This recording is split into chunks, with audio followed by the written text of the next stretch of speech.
Hello, good morning. രാവിലെ എന്താ പരിപാടീസ്? ഞങ്ങളുടെ പരിപാടീസ് ഇന്ന് കുന്താലി നമ്മട്ടേടി ഞങ്ങൾ ഇന്ന് ഇറങ്ങിയിട്ടുണ്ട്. വേറെ ഒന്നിനുമല്ല, കുറച്ച് ചീര വിത്ത് കിട്ടിയിട്ടുണ്ട്. അപ്പോൾ അതൊന്ന് പാകണം, പാകി സെറ്റ് ചെയ്യണം. അപ്പോൾ അതിനായിട്ട് എനിക്ക് കൂട്ടായിട്ട് മഹിയും ഒരു ചെറിയൊരു മൺവെട്ടിയും കൊണ്ട് ഇറങ്ങിയിട്ടുണ്ട് കേട്ടോ. ഫോൺ കറക്റ്റായിട്ട് വെച്ചേക്കാം എന്നമ്മ എന്നാണ് പറയുന്നത് കേട്ടോ. മഹിയും നല്ല രീതിക്ക് വന്ന് കിളച്ചൊക്കെ തരുന്നുണ്ട് കേട്ടോ.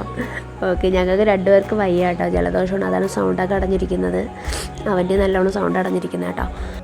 നമ്മൾ സ്വന്തമായിട്ടൊരു ചെടി നട്ട് വളർത്തി അത് പിടിച്ച് വരുമ്പോഴത്തേക്കും നമുക്ക് അതിൽ നിന്ന് കിട്ടുന്നൊരു ഹാപ്പിനെസ്, അതൊരു വല്ലാത്ത ഹാപ്പിനെസ് ആണല്ലേ. നിങ്ങൾക്ക് അങ്ങനെ തോന്നിയിട്ടുണ്ടോ? നമ്മളെ കുഞ്ഞു മക്കളെ പോലെ വളർത്തിയെടുക്കും അല്ലേ. ഓക്കെ, അപ്പോൾ ഞാൻ എടുത്തിട്ടുണ്ട്. ഈ വിത്ത് ഞാൻ കുറച്ച് മണലിൻ്റെ കൂടെ ആഡ് ചെയ്ത് മിക്സ് ചെയ്താണ് ഞാൻ ഇട്ട് കൊടുക്കുന്നത്. അപ്പോൾ അങ്ങനെ ആകുമ്പോഴത്തേക്ക് എല്ലായിടത്തും ഈ വിത്ത് സ്പ്രെഡായി വീഴും കേട്ടോ. അപ്പോൾ അതിന് വേണ്ടിയിട്ടാണ് അങ്ങനെ ചെയ്യുന്നത്.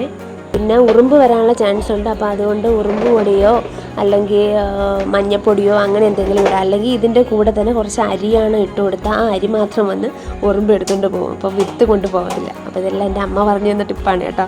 അപ്പോൾ ഞാൻ എന്തായാലും ഉറുമ്പ് പൊടിയാണ് ഇട്ട് കൊടുത്തത് കേട്ടോ. അപ്പോൾ ഈ ഉറുമ്പിനെ നമ്മൾ ഫൈക്കണം ഗൈസ്. ഹലോ ഗൈസ്, അപ്പോൾ ഞാൻ എന്തായാലും ചീരയുടെ വിത്ത് ഇവിടെ ഫുള്ള് പാകിയിട്ടിട്ടുണ്ട്. തൊണ്ടൊക്കെ വെച്ചാണ് സൈഡ് ഒന്ന് ഡെക്കറേറ്റീവ് ചെയ്ത് പാകിയിട്ടിട്ടുണ്ട്. അപ്പോൾ ഈ ചീരയുടെ കുഞ്ഞ് ഒരു കടുകിൻ്റെ അത്ര പോലും കാണുന്നത്, കടുകിൻ്റെയും ചെറുതാണ്, അറിയാവുന്നവർക്ക്. അപ്പോൾ അത്രയും കുഞ്ഞിതായതുകൊണ്ട് ഉറുമ്പ് ചിലപ്പോൾ കൊണ്ടുപോകാനുള്ള ചാൻസ് ഏറെയുണ്ട്.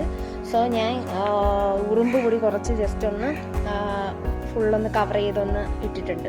അല്ലെങ്കിൽ പിന്നെ ഉറുമ്പ് ഫുള്ള് ചീരയുടെ വിത്ത് കൊണ്ടുപോകും, നമുക്ക് പിന്നെ കിട്ടത്തില്ല.